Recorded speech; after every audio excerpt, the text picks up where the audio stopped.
In a more aggressive lane, this is where the Bane can kind of thrive into the Weaver when you've got that sentry control. They're going to go in, actually. Kataro. Nightmare's going to be able to hold back the Marcy. It will buy enough time for Medusa to get rid of the bugs. She's got a Fairy Fire and a one charge to play with if required. They're just going to go for the Bane instead. They still need to find First Blood. So they're happy with getting the bonus gold onto the Bane instead of, potentially missing the kill onto the Medusa. You just is able to TP back in the nick of time to protect Katari. They might look to shove the lane and go for a dive, though. Medusa does not have any resources to play with. 3, 2, 1. I mean, wonder if Vitali's going to go for this jump here. Yes, indeed. Should be able to clean this one up without losing anyone. Katsu is getting harassed a little bit. They're trying to... Yeah, they're just trying to stay out of that 500 range for the tower to hit you instead of the creeps. Vitali? Oh, nice nightmare trick. No way, what's the play now, Vitali? Stuck in a tree line. He's like, all right, I'll give the kill. It's a free reset for the Weaver. Sure, but I... The power rune respawn to consider about moving down to help out.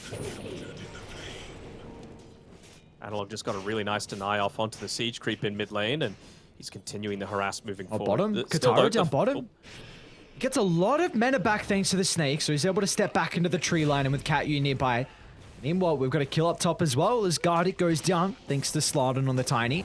They might dive Kataro still. He's got to be cautious. He doesn't have any resources to play with. He's going to juke out to the right side, but Theo, of course, slams down with the rebound. Another death for the Medusa. And now mid lane Sabas might be in a bit of trouble too if Analog wants to continue.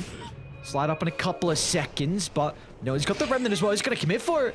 Coil has to be used from Sabas. The Ember's out of mana now. They can turn it around. A TP's going to come out from Slardon. They wouldn't even need the tiny toss to break the coil. All they needed was a little bit of extra damage from the avalanche.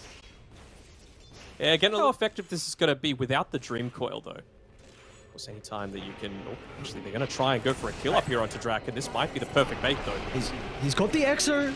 Not going to have enough mana, but look at the rotation with Sabas. They're not targeting down the targets at the same time, though. For Lumia and Gardic, they go together, and it means the Death Prophet gets blown up. And now Sabas is in trouble as well, as Analog mirrors the movement top. They're going to be able to chase down Slardon. Sakuchi up in a couple of seconds. They've got the slide as well. Slardon, an ambitious attempt with the deny, but for Hokori, beautiful rotation for Analog, moving top. And we see just Tempest, they kind of split. Doing his best to try and not reveal a lot on this bottom side, and actually Weaver's going to come up top. They really don't want to let this tower go. Vitali's going to be cautious. Sentry drop. They will have the chain control with the silence, but the damage, that's the thing in question. Vitali gets the time lapse off, and now Tempest, they need a split. Sliding down to the south, Draken up to the north. They've already gotten rid of the Tiny, and now they can pivot all their attention over to the escaping Death Prophet. As Draken will go down for a second time in a row, and Hokori keep the tier 1 tower alive. They just don't want to open farming. Because Theocor's hunting, maybe going on a warding expedition. Does he have a ward? He does, okay.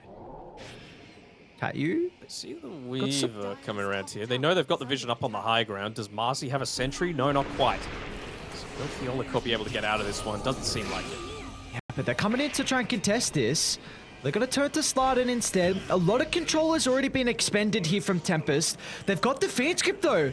No one's playing with the Ember Spirit. They all look to move out to the right side, but Analog... Don't know what Vitali's is. I thought it was something from Hunter x Hunter, a character called Uvogin, one of the Phantom Troop, but I don't think it's that. Oh, well, there you go. Well, you know what I can do? I can do some research on some... So anyway, we are going to send us over a break. It does look like Tempest are having some issues for the moment. So we're going to have about a 10-minute break. Hopefully they can sort themselves out. And in the break, we can learn some new animes and maybe continue on with the trivia later on. But Tempest, Hokori, Game 1, and we'll be back shortly after a quick break.